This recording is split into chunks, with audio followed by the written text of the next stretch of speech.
তুফান খুব ভয় পাইছি রে। হ্যালো ইন্টারনেট জনগণ, নতুন আরেকটি ভিডিওতে আপনাকে স্বাগতম। দর্শক, তুফানের টিজ বের হয়েছে। বলিস কি? আমরা ইদানিংকালে সাম্প্রতিক সময়ে আমরা কিন্তু দেখেছি টিজার, দেখেছি ট্রেইলার, কিন্তু আমরা শাকিব খানের তুফান মুভির টিজ দেখতে পেয়েছি। আমারও তো সেই একই প্রশ্ন। আচ্ছা, এই মুভিটা যে পরিচালনা করেছেন, এই মুভির পরিচালক তিনি কিন্তু একটা জায়গায় বড় ধরনের একটা ভুল করে গিয়েছেন। সেই ভুলটা কি আজকের ভিডিওর মাধ্যমে তুলে ধরবো। দর্শক শ্রোতা, তাই সম্পূর্ণ ভিডিও দেখার আমন্ত্রণ করছে। টিজার দেখেই কিন্তু আসলে সেই ভুলটা ধরা পড়েছে।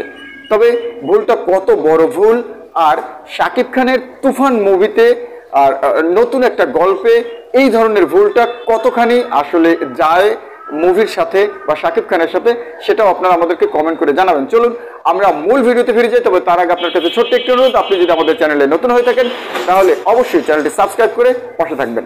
দর্শক, আমরা কিন্তু সেই গোড়ায় চলে যাব। কুরবানির ঈদে, ঈদুল আজহায় কিন্তু মুক্তি পেয়েছিল প্রিয়তমা।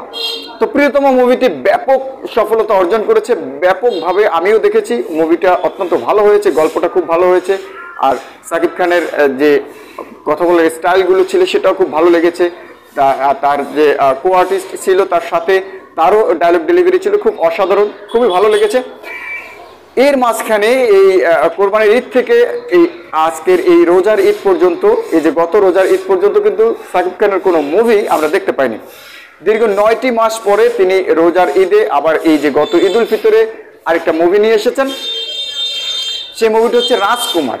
তো রাজকুমার মুভিটি নিয়েও অনেক কথা হয়েছে, আলোচনা সমালোচনা হয়েছে।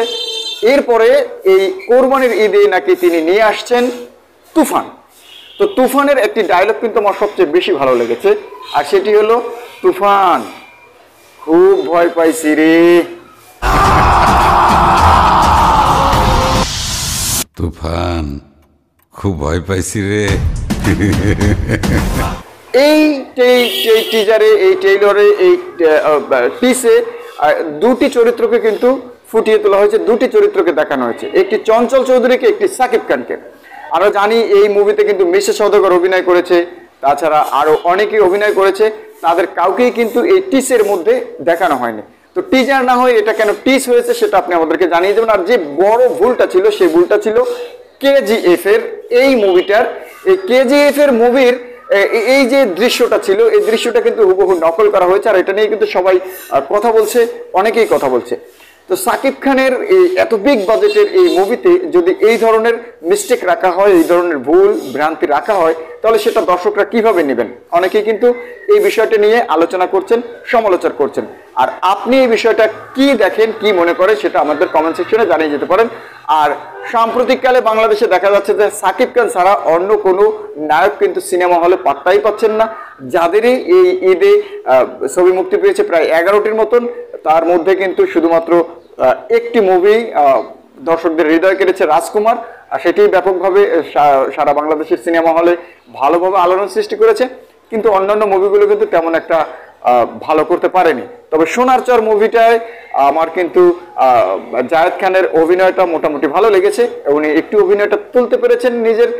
আর সোনার চরের যে গল্পটা ছিল সেটা আমার কাছে খুব ভালো লেগেছে। যাই হোক, আজকের ভিডিওটি এ পর্যন্ত। ভালো লাগলে লাইক করবেন, কমেন্ট করবেন, সাবস্ক্রাইব করবেন, আর পাশে থাকা বেল আইকনটা অন করে দিবেন। আজ বিদায় নিচ্ছি, ইনশাআল্লাহ দেখা হচ্ছে পরবর্তী কোনো ভিডিওতে।